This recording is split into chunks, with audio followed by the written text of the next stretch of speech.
Então, passamos para o terceiro trabalho, que é da Tassiana Cerqueira, que é do Ministério da Economia. Tudo bem, Tassiana? Como vai?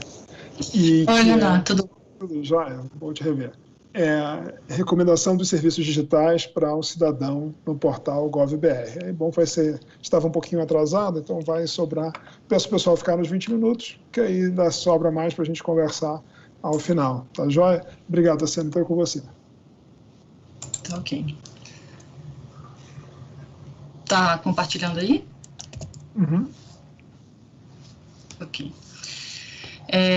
Gostaria de parabenizar o TCU pelo evento, agradecer a oportunidade também da gente estar mostrando aqui o nosso trabalho de análise de dados da Secretaria de Governo Digital. Foram apresentadas, tivemos excelentes, né, apresentações e eu aprendi bastante com todos os colegas, então parabenizo aí também os apresentadores. O nosso trabalho é uma recomendação, um sistema de recomendação para serviços digitais na plataforma GovBR. Esse trabalho tem sido desenvolvido dentro da Secretaria de Governo Digital, dentro da Coordenação Geral de Arquitetura de Dados e Informações, particularmente, é um trabalho bem inicial, eu e o Douglas Ferreira que estamos trabalhando nesse momento e num futuro já bem próximo, a gente estar envolvendo também, não só a Diretoria de Governança de Dados, mas a Diretoria de Experiência do Usuário também nesse trabalho. Então, por que personalizamos, né? A gente vê que dentro da plataforma GovBR já existe um motor de busca, né, para consulta de serviços digitais e muitas vezes esses motores de buscas eles já funcionam muito bem, até tem motores de buscas bem avançados até que já utilizam também aprendizagem de máquina, mas a nossa proposta é personalizar para fazer com que fique de acordo com o interesse do usuário, de acordo com a navegação do usuário dentro da plataforma e que seja de acordo com o que ele realmente tem buscado, seja pelo perfil dele ou o perfil do serviço que ele tem consultado, né? O objetivo da plataforma, né, do GovBR é justamente simplificar o acesso ao cidadão para encontrar serviços digitais e também reduzir custos da administração pública federal e essa plataforma, né, ela vem justamente nessa unificação dos canais digitais, que foi determinado pelo decreto 9756/2019, ele vem justamente favorecer a busca desses serviços e evitar a duplicidade de informações também, criando todo um ecossistema de serviços digitais. Então, a intenção é ajudar o cidadão a encontrar serviços digitais de interesse, maximizar a satisfação e retenção desse cidadão dentro da plataforma, porque quanto mais satisfeito, mais ele vai utilizar a plataforma e querer conhecer de novos serviços dentro da plataforma, né? Então, tem estudos em relação à jornada do cidadão, jornada do cliente, jornada do usuário a respeito disso, e um estudo da Amazon sobre jornada do cliente, realizado em 2019, ele fala que dentro da plataforma Amazon, 63% dos usuários esperam uma personalização como padrão, né? E a gente pode fazer isso dentro da plataforma GovBR, como também 74% ficam frustrados quando não é oferecida nenhuma recomendação. Nós já estamos muito acostumados com isso, porque na maioria das vezes dessas plataformas que a gente utiliza, seja Amazon, seja Netflix, Magazine Luiza, né, todas essas plataformas de varejo, elas já oferecem uma recomendação, então as pessoas ficam realmente acostumadas, isso já é uma prática, né, desse tipo de plataforma. E 70% dos consumidores que utilizam, né, a plataforma da Amazon gasta mais se teve boas experiências em uma única jornada. Então, a jornada do cidadão dentro da plataforma GovBR é de grande relevância para a plataforma, para não só recomendação, mas para diversas formas de satisfação do cidadão, para que ele chegue no final sendo atendido com o serviço digital.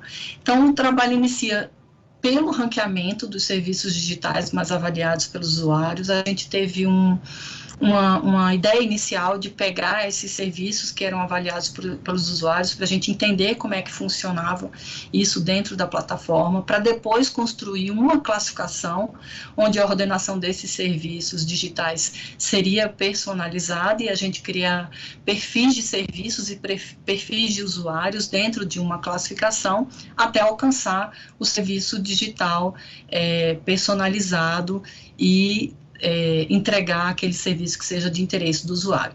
Só que personalizar não é uma coisa trivial, ela é difícil, ela é complexa e ela envolve uma série de fatores, né? As pessoas, elas são únicas, que têm variedade de interesses únicos, e a gente tem que conhecer dessa variedade de interesses e saber trabalhar com cada um deles. Ajudar também as pessoas a encontrarem o que elas querem quando elas nem têm certeza do que elas querem. Então, o sistema de recomendação vem para abrir esse leque de opções e mostrar coisas que ela nem percebia. Às vezes, um usuário no portal vai procurar um serviço do Enem especificamente e não sabe que tem uma série de outros serviços que seriam interessantes para a faixa etária de idade dele, para o momento da carreira dele de trabalho, seja ele estando aposentado, seja ele estando num momento que necessita de capacitação. Então, o portal, a plataforma poderia estar sugerindo outros serviços também. Tem também um largo conjunto de dados, porque a gente sabe que essa grande quantidade de dados, ela dificulta, né, para encontrar uma informação precisa e que seja realmente aquilo que você tem interesse de ter. A dependência do contexto também, como a dependência da navegação do usuário dentro da plataforma, e um problema muito falado de sistema de recomendação, que é o cold start, que é o problema de inicialização a frio, que a gente fala a primeira vez que você entra naquela plataforma. Como que você vai recomendar se você não tem histórico nenhum desse usuário? Então, como você resolver esse problema. Então, além disso, não é só uma questão de precisão, mas é uma questão de diversidade. Você gostaria que a plataforma te apresentasse coisas diferentes e trouxesse novidades, como também a plataforma seja ética e justa nas suas recomendações. Então, o que a gente vai fazer a respeito sobre isso? Os nossos desafios, nós criamos desafios para o sistema de recomendação. Nesse trabalho aqui eu estou mostrando primeiramente esse primeiro desafio, os outros dois é um projeto que está em andamento, não é um projeto que já chegou ao final da sua primeira etapa. Mas, basicamente, a gente verificando, a gente decidiu fazer uma recomendação baseada apenas nos serviços que foram avaliados pelo usuário, para depois a gente criar um perfil do usuário específico, com todas as informações do usuário e dos serviços, para depois a gente pegar toda essa navegação do usuário dentro do próprio login único, como também fora da plataforma. Então, a ideia é que, quando o usuário da plataforma, ele selecionar um serviço específico e ele quiser conhecer dessa informação, desse serviço, apareça para ele aqui 3 sugestões de serviços que sejam do interesse dele e que estariam relacionados ao perfil desse usuário. A metodologia aplicada, a gente analisou primeiro os dados, vou falar um pouco dos métodos e os resultados alcançados. Em relação à análise, a gente pegou, o dataset foi de maio desse ano, ele tinha 3.591 serviços digitais, hoje a gente já tem mais do que isso. A avaliação da informação e a avaliação do serviço digital, porque existem 2 momentos dentro da plataforma, é a avaliação da informação, que ele dá um joinha, gostei, não gostei, e a avaliação do serviço digital, que ele dá uma pontuação de 1 a 5, né? Por que a gente foi para avaliação? Porque seria o rating que a gente poderia utilizar para classificação, para dizer da chance daquele serviço digital ser utilizado ou não. E a maioria dos usuários, nessa pesquisa, a gente identificou que avalia apenas um serviço em toda a trajetória dele. Então, algumas coisas de análise que a gente levantou aqui, que foi interessante, que acabou alterando um pouco a trajetória das nossas decisões, é que Em relação aos serviços avaliados, a gente teve uma grande avaliação do serviço de obter extrato de contribuição e emitir extrato de pagamento de benefício do INSS, mas outros serviços já são bem menos avaliados. A gente tem o INSS e a Anvisa como os órgãos que têm recebido mais avaliação. Em relação às avaliações, a gente tem apenas um serviço avaliado mais vezes pelo usuário, né? O usuário acaba... são poucos usuários que avaliam mais de 3 ou 5 serviços dentro da plataforma. E também a base, ela iniciou em 2018, né, a plataforma, então a gente tem poucos dados em relação a isso, que vem para 2019 e 2020, e a gente vê essa questão da sazonalidade dessas avaliações dos serviços, porque depende, né, de momentos do ano em relação a certos serviços que estão disponibilizados na plataforma e que a gente deveria prestar atenção em relação a isso. Então, a estratégia foi que, como identificamos que a maioria dos serviços dentro da plataforma não são avaliados, eles não têm avaliação, que a gente chegou nesses 3.433 serviços, e os avaliados 158, hoje a gente tem mais, também um número mais de 200 serviços avaliados, mas para o dataset avaliado foi isso. A gente definiu algumas características para criar um perfil do serviço, né? E para o serviço, ele vinha com a informação de etapas do serviço, área de interesse, o segmento, se o serviço é gratuito ou não, se ele é 100% digital, qual o órgão desse serviço, e incluímos para os serviços avaliados o ID do usuário, o ID do serviço digital, né? E a distribuição da nota. Porque para esses avaliados, a gente tem uma nota que vai de 1 a 5, aí a gente consegue fazer aqui, criamos umas features engines aqui, para a distribuição da nota, que é justamente a mediana, a média, o desvio padrão, para cada serviço digital. Então, a gente aqui acaba dividindo a avaliação para serviços não avaliados e avaliados, né, a aplicação da aprendizagem. Com essas informações, nos nossos conjuntos de dados, o que a gente fez? A gente, primeiro, criou um dataset onde ele contém todas as informações dos serviços não avaliados e avaliados, e na parte de avaliação do serviço, a gente criou o Hot Encode, e separamos outro dataset com os serviços não avaliados, que vai ter só as informações de serviços digitais, e para os serviços avaliados, que a gente tem a informação só de avaliação do serviço. Então, a gente tem 3 datasets, né, 3 dataframes diferentes para testar. Para os métodos, foi uma mineração não supervisionada, porque a gente não conseguia chegar numa classe que, e isso a gente tem discutido muito internamente, de qual seria a classe mais adequada, qual o rótulo mais adequado para a gente fazer a aprendizagem, porque a ideia é passar para uma mineração de dados supervisionada, porque a gente sabe que na mineração não supervisionada a gente não vai ter um resultado muito bom, ele vai usar agrupamento, similaridade, a gente não vai conseguir um resultado muito bom, mas a ideia foi começar dessa forma para que a gente conhecesse, na verdade, mais das próprias features, das próprias características dos serviços digitais e do que a gente precisaria dos usuários do que está avaliando o modelo aqui, especificamente. Tanto que a gente pegou modelos mesmo já utilizados, modelos bem utilizados pela academia, e que são modelos mesmo de filtragem baseada em conteúdo e filtragem baseada em filtragem colaborativa, que a gente pudesse fazer essa comparação entre o perfil de um serviço para outro. Então, para o modelo ALS, que nós utilizamos, que é uma matriz de fatoração implícita, né? Esses serviços avaliados, a gente conseguiu aplicar o dataset de avaliação de serviços, também de serviços digitais, e também para os serviços não avaliados, conseguimos colocar apenas as características de serviços digitais. Para o KNN também, que é um modelo de vizinho, né, busca os vizinhos mais próximos, a gente também conseguiu aplicar os 3 datasets propostos. Para a filtragem colaborativa, a gente conseguiu aplicar apenas a avaliação de serviço, porque ele é muito próximo da questão de vizinhos mais semelhantes, então a gente não conseguia colocar as características específicas do serviço dentro dela.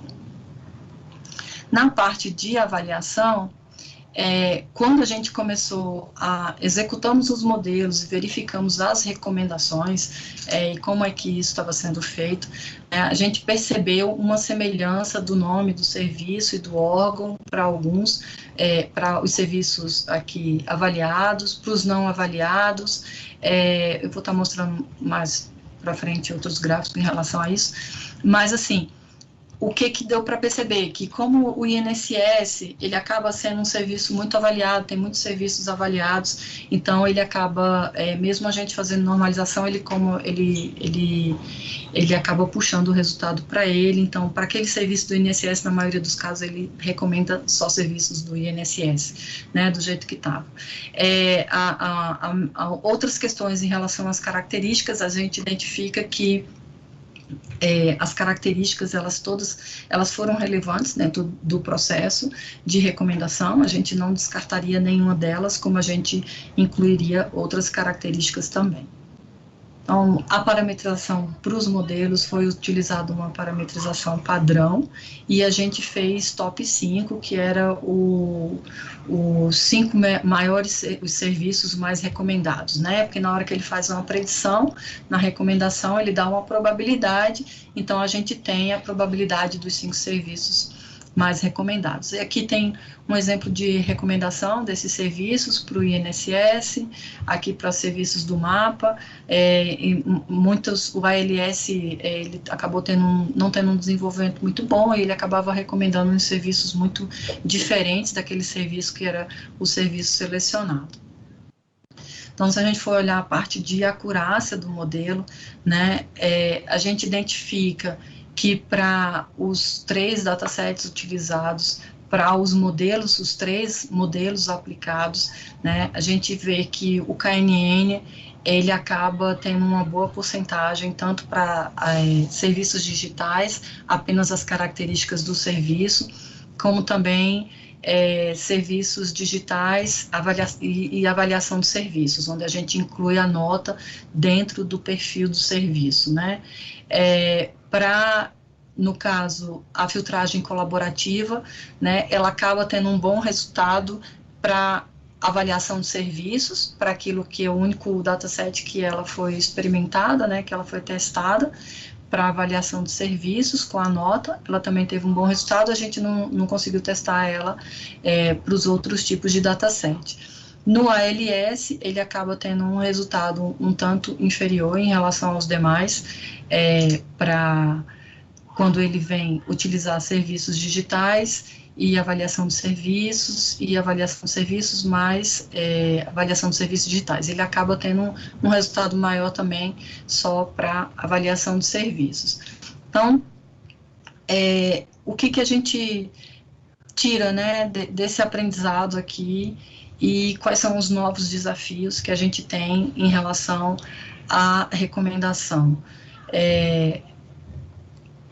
A necessidade de adicionar novas características, a gente tratou agora só características específicas do serviço e avaliamos essas características específicas do serviço. O usuário, ela foi utilizado como uma característica dentro da própria aprendizagem, né? Agora a gente vai criar o perfil do usuário, onde a gente vai adicionar informações mesmo de CPF, de sexo, de idade, geolocalização, sazonalidade do serviço, o peso do serviço também, e outras informações. Continuamos ainda avaliando como que a gente vai fazer essa classificação, se seria por uma etapa do serviço, porque o serviço ele segue uma série de etapas até ser finalizado no final e ter aquela avaliação final, para que a gente consiga aplicar esses novos modelos e aí abranger, né, colocar outros modelos de classificação e tá aplicando isso para modelos supervisionados. Percebemos também que uma solução que vai ser muito viável e que provavelmente é o que vai acontecer dentro da plataforma é a gente utilizar modelos híbridos, porque se a gente perceber, né, aqui eu posso acabar melhorando a minha filtragem colaborativa como uma só para os serviços avaliados, e para aqueles serviços avaliados eu utilizar algum modelo, e para outros serviços que não são avaliados eu acabar utilizando um outro modelo específico de aprendizagem. como também utilizar as métricas de recomendação, como Precision, Recall e F-Measure, que a gente não conseguiu aplicar aqui nesse nosso experimento, né? E também ter o feedback dos usuários na plataforma quando for disponibilizada a recomendação, para que a gente possa retroalimentar o sistema e ele também validar se aquelas recomendações elas realmente estão adequadas e estão de acordo com o perfil do usuário, o interesse do usuário. Bem, pessoal, é isso. Perfeito, tá joia. Tassiana, uma pergunta aqui de quem usou os serviços, mas que eu acho que é essencial que estão fazendo isso de pegar o dado pegar o CPF, pegar uma base de dados, aí uma pergunta e uma sugestão. Eu, quando comecei a usar os serviços, eu meio fui explorando, eu entrei no serviço, aí fiz carteira de trabalho, carteira fiz a coisa de previdência, comecei a usar tudo. Será que não tem, isso não pode, em certa medida, estar viesando, assim, nesse primeiro momento de introdução, se você percebeu isso nos dados, né? Porque pode ser que eu, por exemplo, não precisava nada talvez eu seja um outlier mesmo, né? Mas eu fiquei vendo o que tinha de previdência social, o que tinha dos meus registros de carteira de trabalho anteriores, comecei a fazer de tudo. Será que isso não deveria levar em conta esse período introdutório? Você que tem a dificuldade de fazer isso justamente na introdução do sistema. E o outro é o seguinte, fiquei pensando, será que poderia ser feito pensando um dos problemas que se sabe disso, de acessibilidade do site, no sentido mais amplo, será que não seria uma vez que você pegue os dados do indivíduo, você vai ter a idade dele, você vai ter a escolaridade dele, né? Pegando um cadastro único, RAIS, né? Se dá para pegar alguma informação, grosso modo isso, né? Poderia o próprio site ser dinâmico nisso, né? Assim, tipo, se o sujeito mais velho, talvez você aumente a letra, ofereça menos opções para ele se sentir talvez mais confortável no site. Você acha que teria possibilidade de fazer algum tipo de opção assim? Nossa, Leonardo, excelente ideia que você deu, assim, muito, muito boa, assim, eu acho que sim, acho que tem possibilidade sim de fazer isso, né, quanto mais informações a gente tiver do usuário, mais a gente consegue filtrar, né, não só a questão para ele ter boas recomendações, como até a questão da usabilidade mesmo da plataforma. Excelente sugestão, tá anotado aqui. E em relação à navegação, né, são informações que nesse momento a gente não tem utilizado na recomendação, a gente tem criado o perfil com outros dados, né, mas sim, são informações relevantes que mais para frente a gente vai também estar utilizando, mas tem a questão do viés também que tem que ser trabalhado em relação a isso, justamente como você fala, né, de ficar navegando para todos os lugares, então assim, tem ferramentas de analytics para ajudar com isso também e filtrar esse tipo de informação.